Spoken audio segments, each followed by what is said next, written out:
100 years from now, people will still know the name Son of Sam. Welcome to Watch Mojo, and today we're looking at 10 of the creepiest and most unsettling facts about David Berkowitz, aka the Son of Sam. In an effort to quell the growing hysteria and track down the killer, police established the Omega Task Force. He said he was directed by a demon. David, why did you name yourself? I am the Son of Sam. Go out and kill, commands Father Sam. Have you ever wondered who this Sam actually was? According to David Berkowitz, it was an ancient demon said to be speaking through his neighbor's Labrador retriever. After his arrest on August 10, 1977, Berkowitz told investigators that he had simply been obeying the orders of the demon. What do you want? I want you to go out and kill. Kill! Kill! Kill! Kickstarting one of the most famous aspects of the case and a serious study into Berkowitz's mental health. At the time, the story of the demonic dog grabbed massive media attention, not just because it's inherently creepy, but because the pop culture of the time leaned heavily into possession and demonic themes. Coincidence? You saw The Exorcist. Everyone did. You read a lot about demons and exorcisms before the killings? Maybe. He made the dog story up. It's a crock, isn't it? There's no voices, no demon. The dog doesn't talk. No, it was not a coincidence. He knew what was hot at the time and played directly into it. Berkowitz never heard demonic voices, and he made the whole dog story up for a variety of practical and psychological reasons. They all bought it, David. Didn't they? Even the shrinks.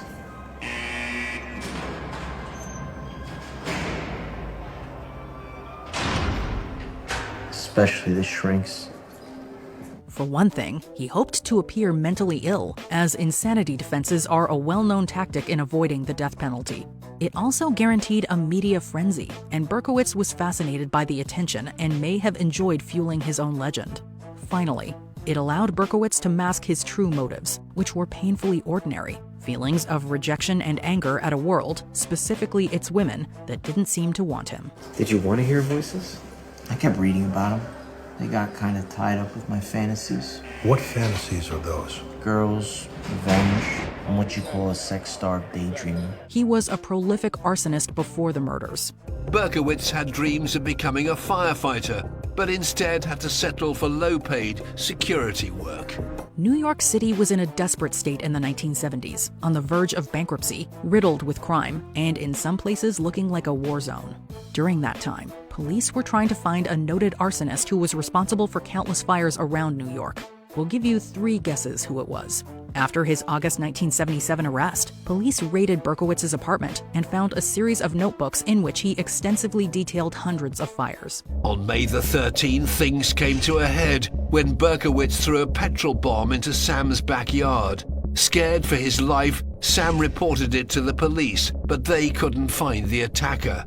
Meanwhile, Berkowitz continued his reign of terror, setting fires in nearby apartment buildings. When pressed, Berkowitz admitted that he had started well over 1,000 fires throughout the early 70s.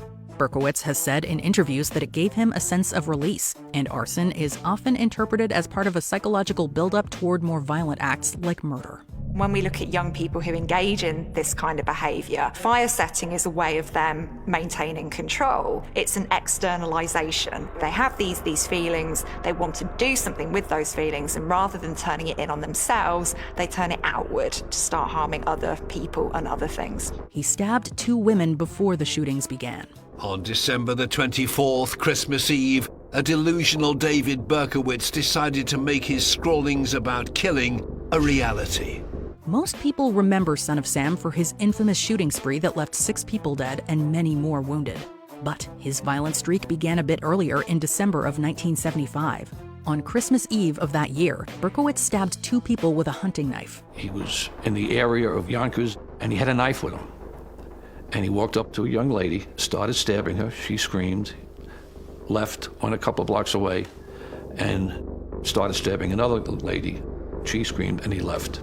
The first was never properly identified by police. The second was 15-year-old Michelle Foreman, who was stabbed 6 times and was hospitalized for a week afterwards. These early knife attacks seem to reflect Berkowitz's descent into violent obsession, graduating from arson to attempted murder. However, he reportedly found the knife attacks too messy and intimate, which may have pushed him toward using a gun in his later, more famous crimes. I think the thing that he would have come away with is, I enjoyed that, I liked harming them, but I didn't achieve the outcome that I wanted, and that was to kill them. He left behind chilling letters. We now had something concrete, physical evidence. We had some prints, and we had his handwriting. Like other famous serial killers, Berkowitz relished in the attention and believed he was of a superior intellect. And like other famous killers, he left behind some calling cards in a desperate attempt to boast. After killing Alexander Esau and Valentina Suriani in April 1977, Berkowitz left behind a letter taunting the police, calling himself a monster, and discussing Sam's influence. In his fantasy life, he was the son of Sam, a servant of the devil, and at his next killing, he'd leave a letter to Borelli describing his strange satanic world. This chilling letter was crudely written, a grammatical mess with countless spelling mistakes. He then sent a personal letter to Jimmy Breslin, a columnist at the Daily News, this one far more poetic and with correct spelling. It's unclear why the letters were so different in nature, with some theorizing mental illness or the idea that Berkowitz was putting on an act.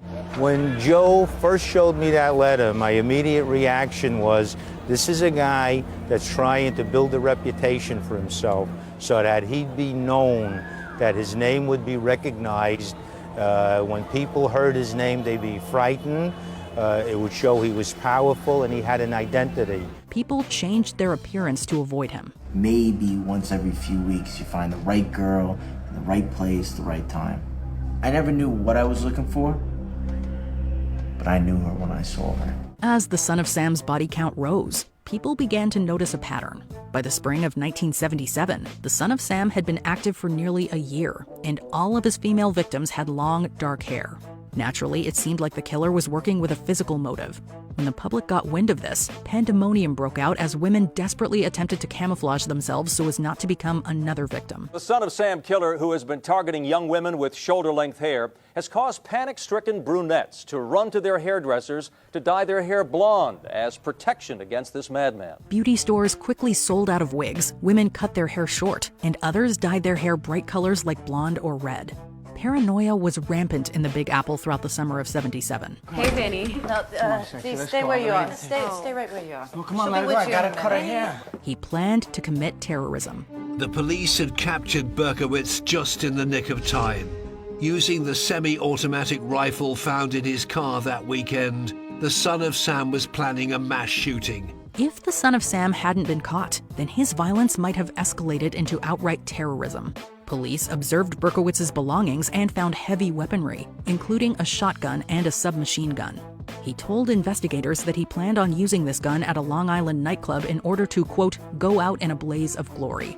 But that's not all. They also found rambling notes in which Berkowitz wrote of his desire to kill at least 12 more victims. Let's be thankful that he was caught when he was. The letter described Berkowitz's plan to machine gun teenagers at a nightclub in the Hamptons. Zigo's risk in breaking into the car had paid off.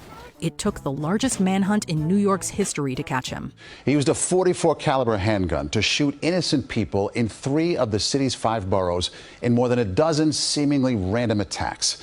The crimes led to one of the biggest manhunts in the city's history. To this day, many people consider the hunt for the Son of Sam to be the largest manhunt in the history of New York. No other criminal has gripped the city quite like him. The seemingly random nature of the shootings made it hard to establish a pattern, and the fact that they occurred in different boroughs complicated response coordination. You held an entire city in thrall. Girls got their hair cut so you wouldn't single them out. Discos closed early. It was the largest task force New York ever assembled. When it became obvious they were dealing with a serial killer, the NYPD formed a dedicated 200-person task force called Operation Omega, which conducted stakeouts and used early computerized data systems to manage the flood of information. In fact, when Berkowitz was finally arrested, he reportedly asked what took so long. Night after night, a massive task force patrolled the streets across New York and staked out lovers' lanes. But no one knew if, when, or where the killer might strike again. His apartment was covered in satanic graffiti. That writing on your apartment walls, what was that about?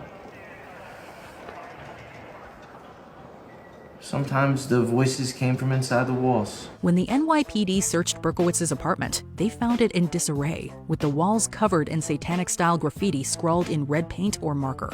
There were also various holes punched through the walls and bizarre messages such as, quote, "Hi, my name is Mr. Williams and I live in this hole."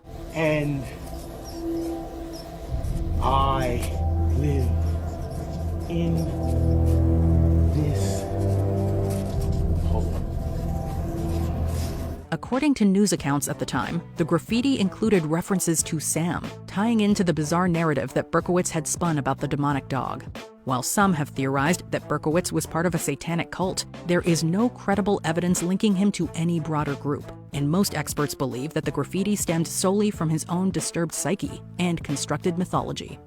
Anytime I speak about his apartment, my body starts to chill because it's something I had never seen before. Before we continue, be sure to subscribe to our channel and ring the bell to get notified about our latest videos. You have the option to be notified for occasional videos or all of them. If you're on your phone, make sure you go into your settings and switch on notifications. His publicity forced a new law. You know, two people are writing books. Your neighbor and some guy you gave your life rights to for whatever reason. I'm in a legal dispute with him. Almost immediately upon his arrest, people speculated that Berkowitz would go to hungry filmmakers and book publishers in an effort to sell his story. So, a new law was swiftly passed, which is now known as the Son of Sam Law. This new law prevented criminals from making money off the publicity of their crimes, say through books, movies, and interviews. That book is gonna move like Big Macs. A guy who talks to dogs, hears demons. Crazy sells, man.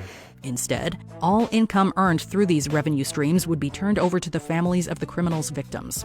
While the intentions were good, the law proved controversial and was later deemed unconstitutional.